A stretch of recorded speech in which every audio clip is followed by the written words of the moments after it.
Spider-Man Brand New Day is out, and I'm ready to do a spoiler review. So if you haven't seen the movie, skip past this whole thing. Spider-Man Brand New Day did not disappoint me. It is exactly what I wanted and more. I want to say that I was so right about Sadie Sink being Jean Grey. It's just the feeling it gave off, and we know that they've been headed towards redoing X-Men and revitalizing the mutant world. So this all makes sense. In the trailer, we got to see a little bit of that talk with the Hulk, Peter talking to him about manipulating his DNA and controlling it. That part in the movie is very, very important. So the movie starts right where it left off. Right after Peter is forgotten, his Aunt May is dead, no longer has MJ and Ned, they're off in college. And I love that it's just so grounded in reality and that each Spider-Man has done that. It's not like a period piece like Spider-Man Noir, which that TV show rocks too. What they did with Brand New Day was like the best next reset. I hate to call it a reset because obviously it wasn't a reset for Tom Holland, or like a new Spider-Man, but it was a reset because nobody knows Spider-Man, and it's like a new set of 3 Spider-Man movies, and it's the first one that were just grounded in New York City. And that's all we've ever really known of Spider-Man from the comics and all of these things is Spider-Man in New York, where he's fighting street level crime, not space monsters, and helping Iron Man and all of these things, that comes way later in the comics. So when they introduced Tom Holland that way in the MCU years ago, most of us have wanted more from Tom Holland since. So at the end of No Way Home, when they showed that he was alone in the winter in New York City, we have been anticipating this for forever. Daniel Lee Cretton did not disappoint when taking over directing this movie for John Watts. I'm not quite sure what happened, but I'm definitely not mad about it because he destroyed it in a good way. The first 20 minutes of this film alone are from the second Spider-Man game, and if you have not played those games, you should because it's incredible. We just, as the audience, felt like we were Spider-Man floating through the city, not just watching Spider-Man float through the city. I love the shaky camera angles. It made me feel real there. And it felt like a lot of it, like I know they use a lot of CGI. Obviously, there's just no way you can't. But it felt like a lot of the fight scenes were done practically, and most of the sets were built with just blue screens in like the windows and some of the extended walls so that they could do that. But like when he fought the Hand, that's a real set. And when he's fighting the Scorpion, that was a real set. And most of the stuff with Punisher is a real set. So I just really felt like we were watching Tobey Maguire's Spider-Man 2. It just had this modern but yet nostalgia feeling to it that I just loved. It had me glued the whole time, and we really thought it was going to be like Man-Beast. I know a lot of people thought it was going to be Venom with the ice taking over, but my video of the Ultimate Guide prepping for this movie, I kind of had a feeling that it was going to be Jean Grey because of the eyes. I will say I was wrong and right. Sadie Sink does play Jean Grey, but she's not necessarily controlling Spider-Man like I thought. I thought that the eyes glossing over and turning black was Jean Grey controlling Spider-Man, but what we come to learn is that Spider-Man's the only person that Jean Grey cannot control. So, spoiler. Sadie killed this role as Jean, and I'm so excited to see what she does with it. It was so cool to see Jean young, and Sadie nailed it. They played her as this really cool anti-hero because her sister was taken by damage control, which matches up with the movie. I was hoping to get Mr. Negative. We didn't, but maybe we will at one point. Maybe that's who he's going to turn into. Not quite sure. I loved that Ned and MJ were still involved a lot. Not as much, but they still were in it a lot.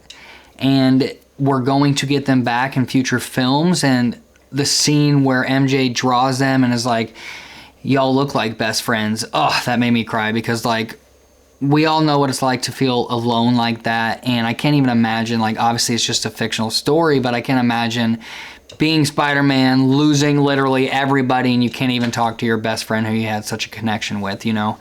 And at the end of the movie, when they do that handshake, it's clear, like, he realizes who he is now. And not necessarily that he realized all these past memories, because they can never do that, but it's nice that they're going to restart that relationship, and we just need to settle in and realize this is our MJ. And I'm... You know, like, I'm not mad about it. I think Zendaya kills it as MJ. I know a lot of people want MJ from the comics, red hair, busty, beautiful model, but I love this. It's more of the Emma Stone, Gwen Stacy vibe without the blonde hair, and it's something new for Spider-Man's character, but she's just perfect for Spider-Man. And the way they're going to reintroduce him into Spider-Man's life is perfect. I'm excited to see what they do with that relationship.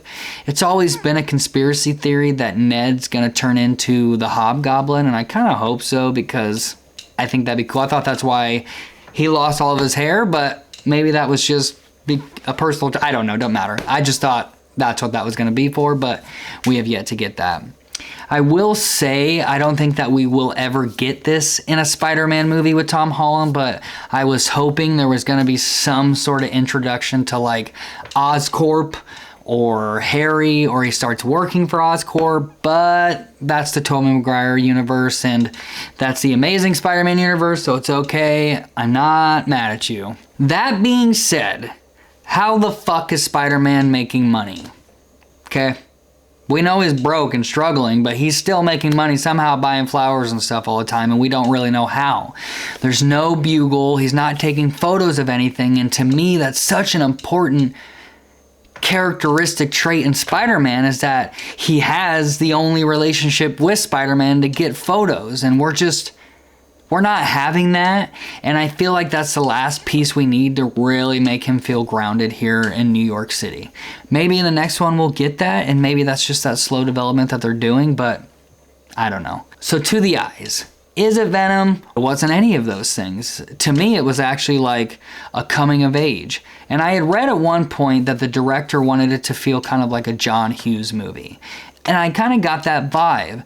It's like a coming-of-age film for Spider-Man, where he has been Spider-Man as we've seen, but just as like a young teenager in high school for the most part. And I never even thought about how his skills and stuff haven't really developed, even though I believe Tony Stark says that at one point during the Avengers movie. But in Brand New Day, the way that they show that he grows up and his powers are developing are amazing. And it also goes along with his grief that he has for literally losing everybody, but really still trying to deal with the loss of MJ and having to see her move on and live a happy life without him, and also not even getting Aunt May to talk to. He literally has nobody, and it's clearly getting to him. And in the first act, they just brush you by quickly, but they do it well, the 4 years of college that he misses out on. And like I said, it just feels like the video game with the fight scenes and all of that. Like, it seems like they almost replicated it perfectly. The movie did a good job about showing why you can't suppress grief, and the conversation with the Hulk was the perfect display of that. He tells him, you know, like, you can't, maybe you shouldn't try to control and manipulate your DNA and just let it come out. Maybe it's meant to come out. Maybe those emotions need to come out so that you can move past them. Maybe you need to deal with what's happening with Spider-Man so you can learn to control it instead of just trying to hide from it. And it's a really good representation about just shoving grief down while trying to continue to live on like nothing's happened, and it just doesn't work. So, Spider-Man, deal with your shit. But yeah, the movie, I just was blown away. I loved every second of it. I'm definitely going to go see it again. I wish the problem with Sony and Marvel could get figured out, because like, you're taking a lot away from the fans here.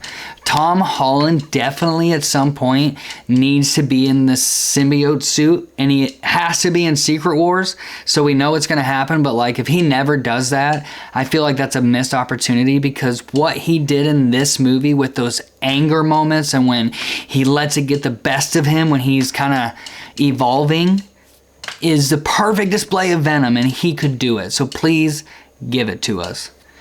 I rated this movie like 9 out of 10. I don't know. The small things I wish that were in it, you know, the bugle and just some of those other things I feel like we're missing, but overall the movie is incredible. If you've seen it, comment, let me know what you think. Let's have a conversation about it.